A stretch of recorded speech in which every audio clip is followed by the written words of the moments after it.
nuar di alten pang ko ni ye shu ko wa de cha che lu jok ka channel men bu ke ta amanul amos part 5 kini pan ko kini bu de te jo de channel pan ko go bi ko ben ka fan fan me jira man yo ka channel de ki te jo wor ko la ko subscribe ko share yes one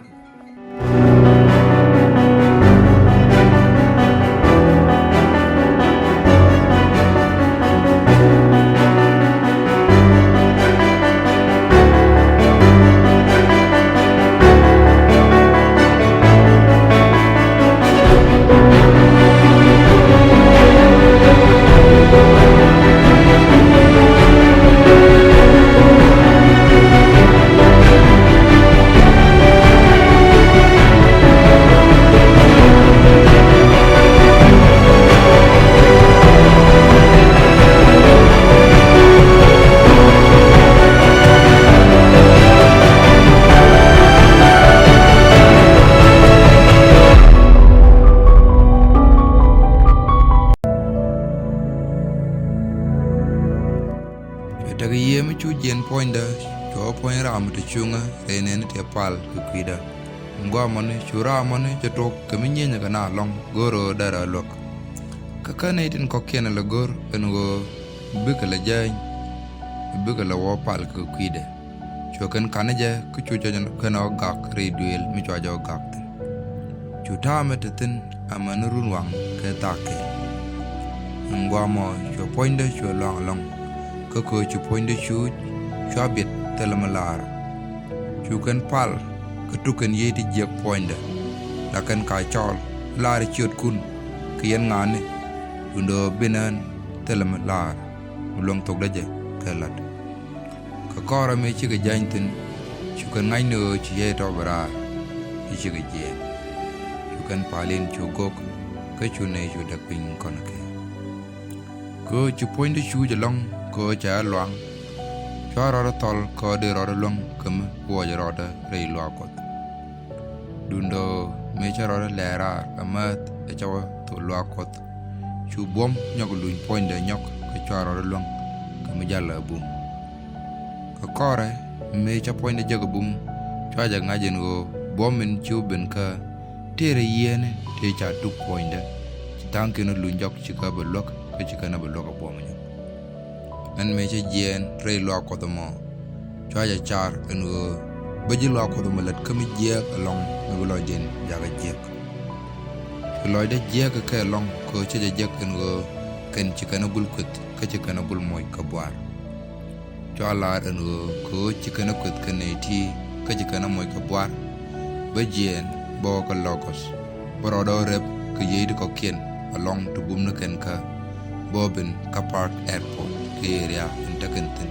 kabaji lo ko dama ban moy kire mu di tolo de be kana ngaj en wo min ti kana lat ka e mi je chara jamo kom loida ka chwa ya yalla ka e bajala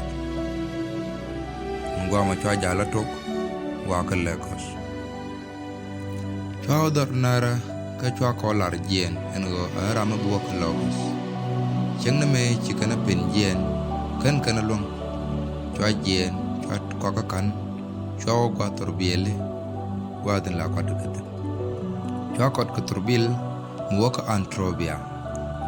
ko goro te ga meida mitaka antrobia de o bak de ne wujik ka kore de cloret klogos me chine jal tok e chine wo ka do mala che chine ngadaka cho ta ga jaw bi chunga chol cho jaw mo chol ka chol ga de medan la chol ka chowa nakam kan chwalie chre torbiel liaj na madong te garam ngaja raidien da chol ku chode me dundo chwataram chwa jek medanga chol chawo karada ka nga nga chode me ku chode me ngaya mar karada ite kada jaram da chol ga ko changa kwar yen mos te ne kel ngai ken chodo na Emmanuel Amos men wa ka me chado ang amadanga chol ka gwan matot chu joro jo mo ro de nyok ka me chola nyok chwe nyok chut na kam gin nyogia ka magaga ka gwat matot min jo jo mon ling cho poinda por let medi long ka chwa moy kelet point ku let point ma wa ka mere na rode amen min chinetin chine kot kel re tor biel gaj ka chotaram kel ka ke mi chungu tich chwe jo damandan min ko dinin chu point du pol chalo je min kot kon pol point da chenga bagwe tele je point ka me kon da nei imo ke ngadaka atyak choro du ku jo chete re texka ka chamon ka gwat etamon mona chune te let chengaja ni te parbar ka dok chugben chukentet ka ban kap ramkel chwe cham da kap ka churam kel chwe da kap chune jal tok ka tel malar kana chukana nang ka do me bej meta ka gadane kana landine ti chitit ka chwa jal mo chwa jaga bejalong ko chugudan da to kana landine chogotim ka chwa jal ka me wiya da dok dundo ne ti me jal ne kel changeriet teleriet malar kana ka tok din ka kora me chine dob monutuk chune law chok e dob me bar along mo pot merom ken tet katin jal ne nyokona ke ka gwat ka ke churam kel dora lara chungi joge nekam jin ajeram gorke along ka kor ka me chine jal ka peng me bar chune chok re duel dola midi along duel me bar mi jitiang ka ne tungwan ti charo den dultin me chine chok kudien kene to chune jawling melara ne nanga jare re duelin terejo kame changa nang re duelin terejo chukano yortin ke chukro derit kan tejanen re duel didmo ngai kana kelat dundo batinde long kamalada on kamalada ke re dien duel dolano dida long ka gwa long ka chapek de long kame chop je kenin me charoro hon kame tie jaroro dar amat chwa jon kame de pek de hon kenin chwa dar na mi nyal chwa janen tie kame chet ke yik mala muji top ketin ke chwa ti che kwele tu nen ti cha mi che pai gulpi ka kore chwa kom luda midit mutram mebol nyamde chet ke chengnen tin te nyura wi kwa ke jaramin te nyuru wi kwa chwa joge ber kan chwa jahon de wo kude tundu ho boyen boy ke nyamde chwa jal tol keje chenga kat kan long kemede kwany mi chawo kwanya kat kel la na tet kemi chawo kwanya kat kel banyote ka gwat chwe rode jech wi kwam inteten ke chwelet shebe kuda amat ka kore chutishe katet dangraw ben tebe kapai in chanen ke chukana ban kap denika daraw ke chwa jay nyal akan ke chu beine ten chala poinda barar akan lo din ngach chugu jen poinda ngwamo charo de jak lo ta chunga ka ja chonglong ke chwa beine ke nen chaga kap akan te to chakarit ke chaga yor gaga chu te to te be ke mi paya rodin nyoklo jok gwatin bogotin ka kore churamin te nyuru wi kwam anyogo joge ber min te jalmat ka gwas matot chero de jej gwan nyuru de ka chweben ka ngwamo chu choga rodin chon chu rodin chun chu mak te cha chot chungni ka berar chungni ka chu choga rodin nyogo kikatin nyok matet ka bo chu rodin nyok mi chun ka rodin ka chu ro nyok mi kikaro katin nyok titi te chiberar tenika kene choka gulkate chagul pek chungnika akwarchik ela kwarchik mos e chinganang re kwarade ka kwilanike kangwamo chwagai chwawo karame da kulanga kangeje di engo tiga ti chachot poinda ti chet kititi tita en gwad mani ka kore choloy gwad nyurade ka chunganya ko chode ber me cha jal tok wa ko wakaje chota ke tichu berar poinda ti chetrak wanda kana to kokin poinda mendo din mecha tiak chop wi kwam gwae tetin chute pen pin poinde chu ngok chu tu pin kandia chunga tieji jin winaka chwaje loje an wa kaltrobia wa meida waje giltin chunga joge ajen dundo han be nyot men tare charadu entama me roi ne alla ne roi ne dialati an kana ngaj en go rame inga dundo chu charken ben loida chwaje ngaj en go rame bumni jen kane dial te chejega kana wan chweram kel del goch rei nene ke tita kel geje ke chweje jogi wer nyunu wudme tin dial tin je char rei loide tin goro lana din shura mone chwe nang duel kame cha nang duel chwe mu che bi mi char chwe kamrar bi mo chwe lep ko gwe ke ngwak reide te chwa gwe rei be mo te dial te je char ko loide balat chwe de lokot ja assembly of god de ko mo gerek chwa jawanen rei be me cha to nen kandial chwa goro dum te gwa me de ro ba de ro wut rei no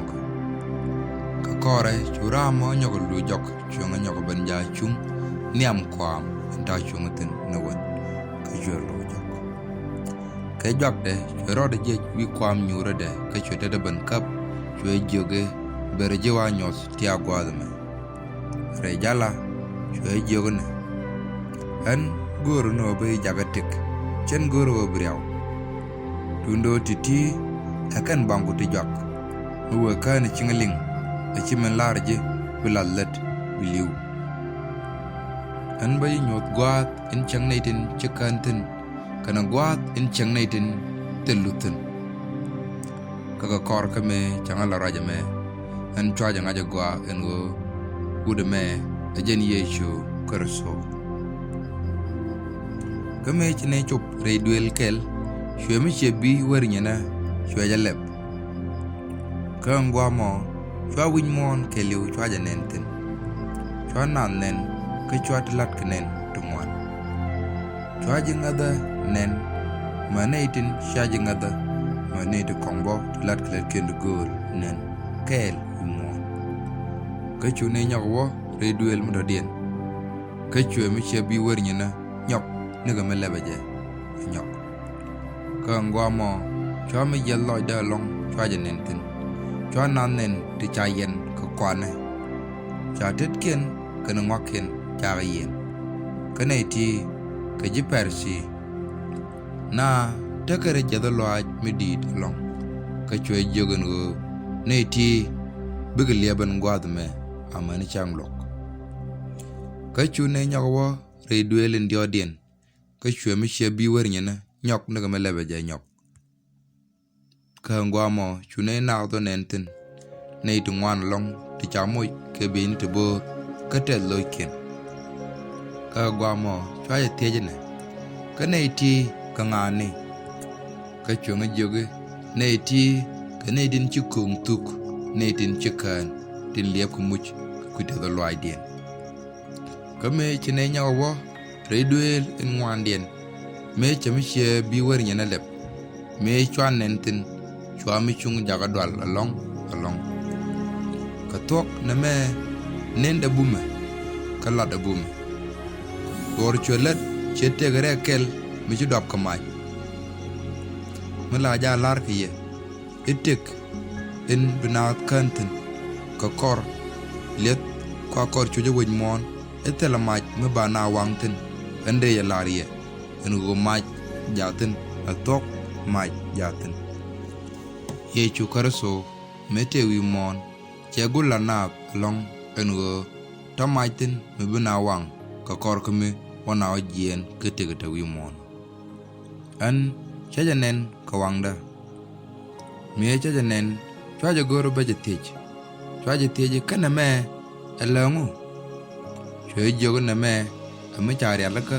ka kuigwan jengni kana jake aman ne dial tin cha tok bulot amen kan nei dia tin telngat baga tong rei majme ame gwad doja ke kwinene de la pal kun gwene kan nei dia te la yuang kwan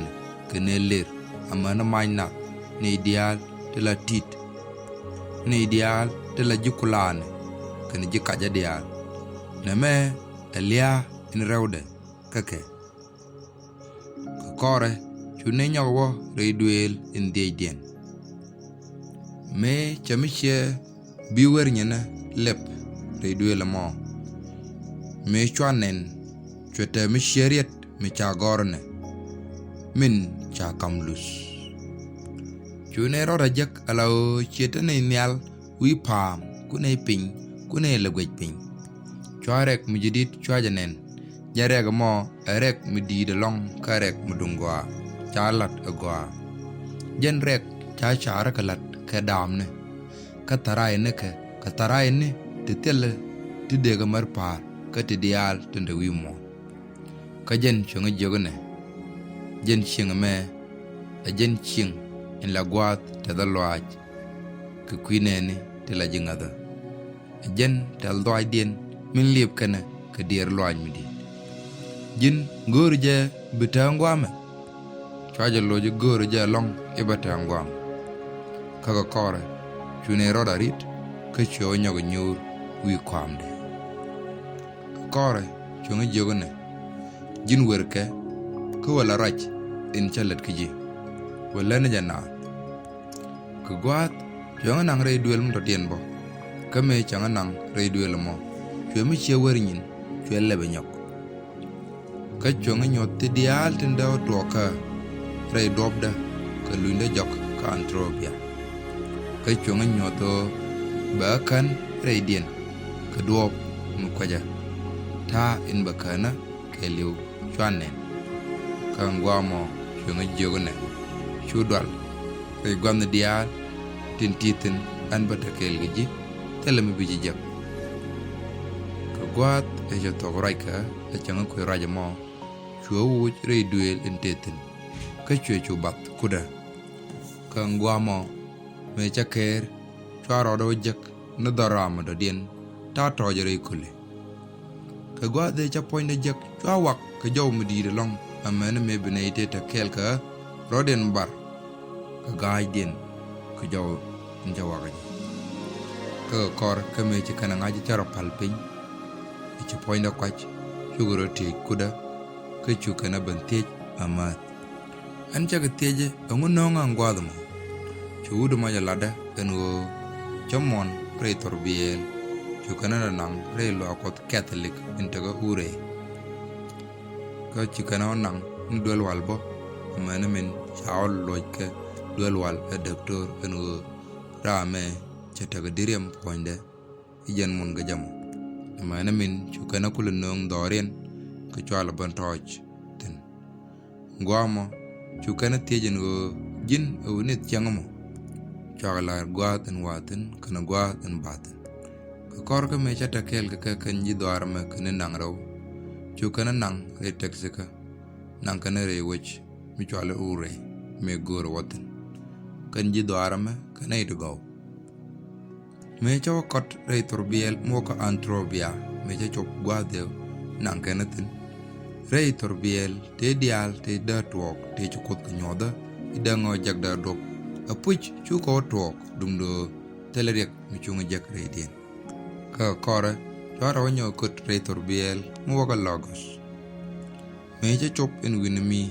ko chukot jogon go let ku dial te lade palke ka wore lan tijidini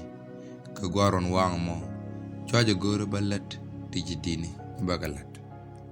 chaja goro ba jien re wajamo bore wej mundo dien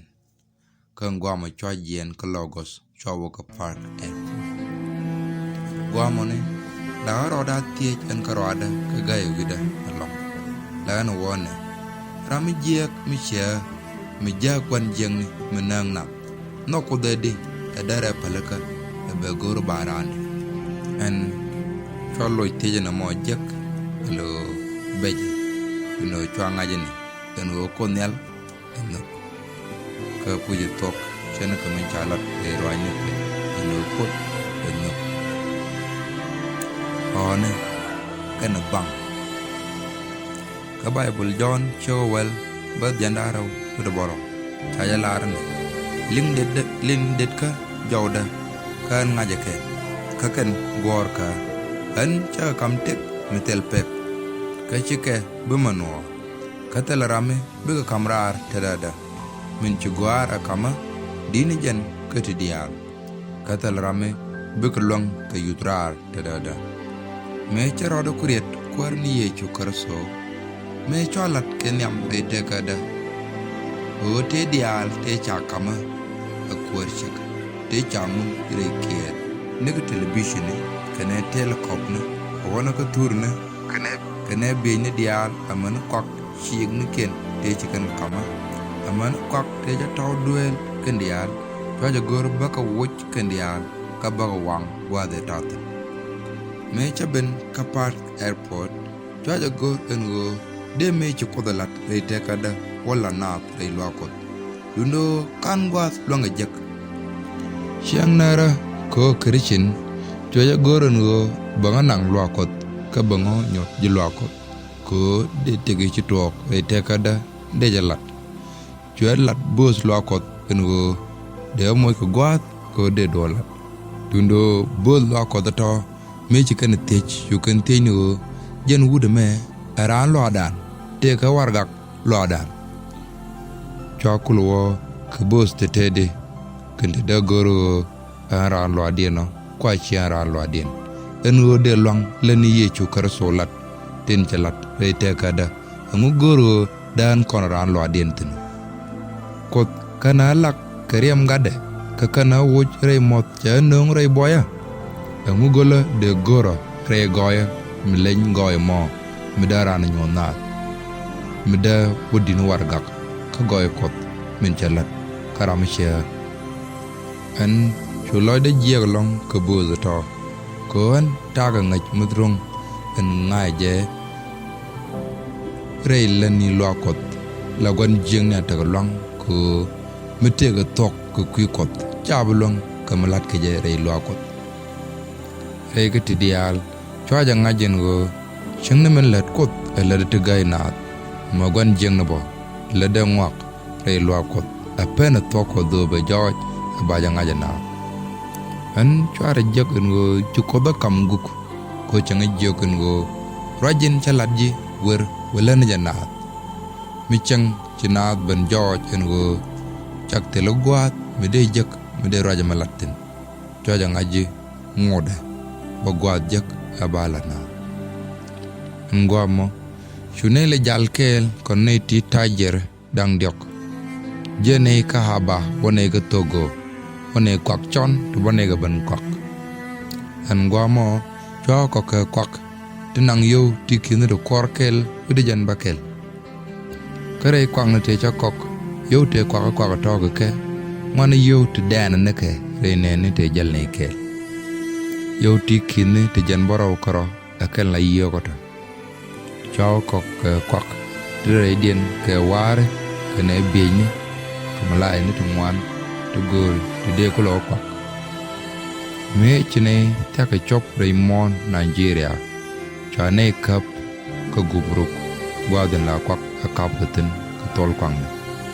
ne to te cha kwak kap gor ke no dane ko moy ke yo te dane gup ke kame chine tel yo to kam ne ke chukan kwak dial kap kon ta jer to duno ka kor gwan matot chukan kwak ne ni dial popal chukan ko jogo wiaka chukan kam no kwak koro chuko dot kake kame cho luin kake egora kwaka chukan o jogo biyo tikin te jan ngwan yor pin ba jogo kam kwak kame an ware kwang no bo e waka gwe chwa ko jak chi kwak ngwan yen redien e chi dak chi don te dak ti chi yo tikin te jan ngwan da long mu lui ken ngajok mene meja charo a teina ken la katara ken dia chwalo teriak ke jiyone te yo kenden aken mi chen ka kam yo ken ka pet bukana gor ko polit ci tanken wako muwata gwamo kan jakten bukana lat kariak chugo waje tara to kolo na roda ke rewe me chwa char karode o yo ko te taga bang te chudot pa kamrar kendial ke chwa ne to kam de ni ken batel metaka ka kor ka me che yo nen to topic ken dia cho terial e changa kel chu donan yo tikit kor me chire yo na jak